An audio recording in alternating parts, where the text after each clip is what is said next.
One of the biggest challenges for leaders today is understanding that people have, in many ways, been given excuses for their behavior. Angry outbursts, violence in the workplace, violence in the street, and they just get a pass. As leaders, if you don't understand where that anger comes from, it's going to be a challenge in your workplace.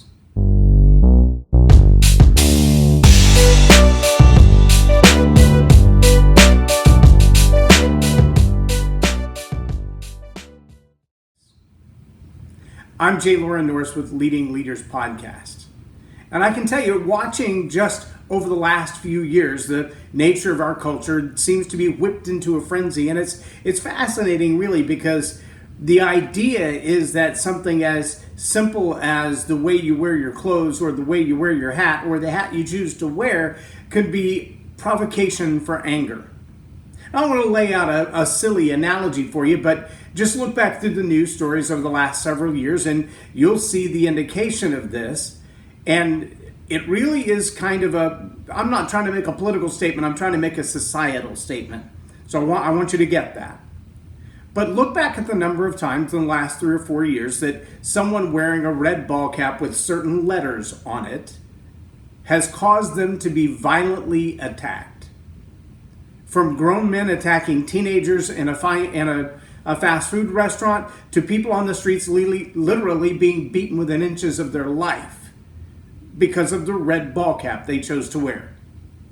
As a conversation I was having yesterday carried on into the second and third hour, part of the conversation came back to me and said, well, if they didn't expect to be beaten, they shouldn't have worn that hat in public. I want you to think about that for a second and ask yourself this question. What is it about wearing that hat that gives license for violence? And table that question before you try to answer it and ask yourself this question. Is that not exactly the same as saying, if she didn't want to be sexually attacked, she should not have dressed so provocatively? She knew what she put on was sexy when she walked out of the house.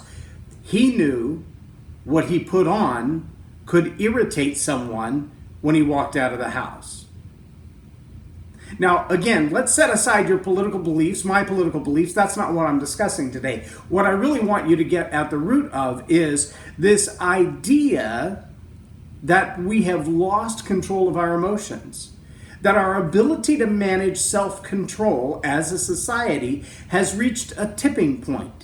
We've given so much license for people to behave however they choose to and blame it on the victim that they've attacked, whether it's sexual assault or child molestation or violence in the street over political beliefs, or like the rampant teenagers who decided they would violate Walgreens and destroy whatever they wanted to and walk out. They have no imagination that they will suffer consequences for that. They didn't hide from the cameras. They didn't cover their faces. They did it in broad daylight. They just stormed in, created hundreds of thousands potentially of dollars in damage, and with no expectation of consequences.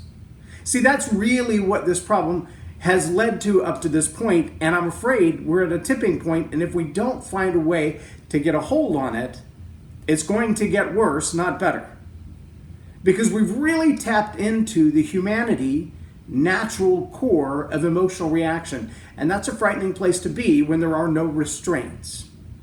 No emotional restraint, either by self or those around us, leads to total anarchy.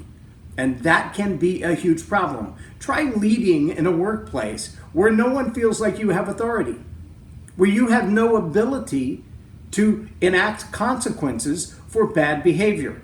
Not showing up on time, not coming to work at all, not doing your work while you're there, still expecting a paycheck. These are things that we see on the milder side of that. But what if someone just walked into your workplace and said, I think I'll take that printer home with me today? What are you going to do about it? See, all of this comes back to a lack of self-control, and part of that self-control is anger as it's expressed itself in many layers.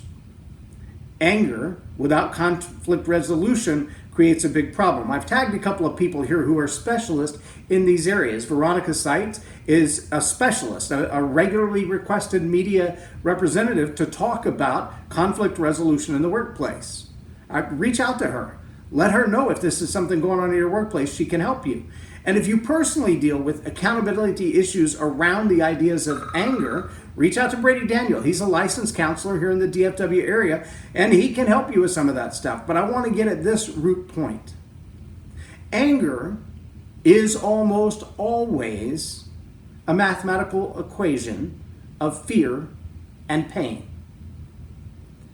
And you know as well as I do that a movie can cause you fear. A projected idea like losing your job, losing a loved one to cancer, losing something that you care about, your car to repossession, your home to foreclosure, causes a lot of fear, and immediately followed by that, emotional pain. And whether it's real or imagined, that fear and that pain can provoke you to behave in ways that you would never imagine yourself behaving, especially when you lose control of your emotions. I want to close with this. In the time that my wife worked at the East Texas Crisis Center, I had a chance to go through a lot of their volunteer training. And as a level 5 volunteer, one of the most profound things that I recall from that training, and back over here somewhere is that 3-ring binder of 2 or 3 inches of content. But I've heard it again and again since then, and I'll probably never forget. When the abuser begins the cycle of abuse, it's the abuser who normally will start with words that sound something like, "Look how you made me feel." Now, it may be because the spouse didn't get the dishes done, or didn't have the kids ready for bed in time, or cooked the wrong meal, or didn't bring whatever satisfaction the abuser was looking for. But the abuser almost always blames their emotions on the victim. "Look how you made me feel. Look how angry you made me. Look at the way you made me react." And it's the same sort of problem we're seeing in our society and culture today, and that is a lack of accountability for my own emotional reaction, a lack of responsibility and consequences for my own behavior. Now, if you're seeing that in your own life, you need to get with one of these 2 people that I've tagged pretty quickly and get this worked out, because you have issues that need to be dealt with before they erupt like a volcano and destroy your life. But if you're leading people, and in your work culture or your church culture or your family culture, you see others who have violent outbursts of anger and they blame it on the people that they hurt, you have a deeper problem.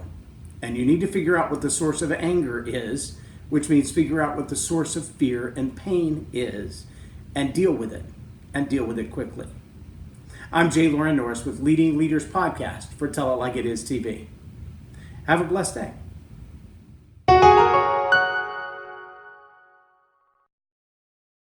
Leadership team. If attitude is going to have a deep impact on your business and bottom line, make it a positive attitude with a positive impact. Visit jlorennorris.com/attitude hack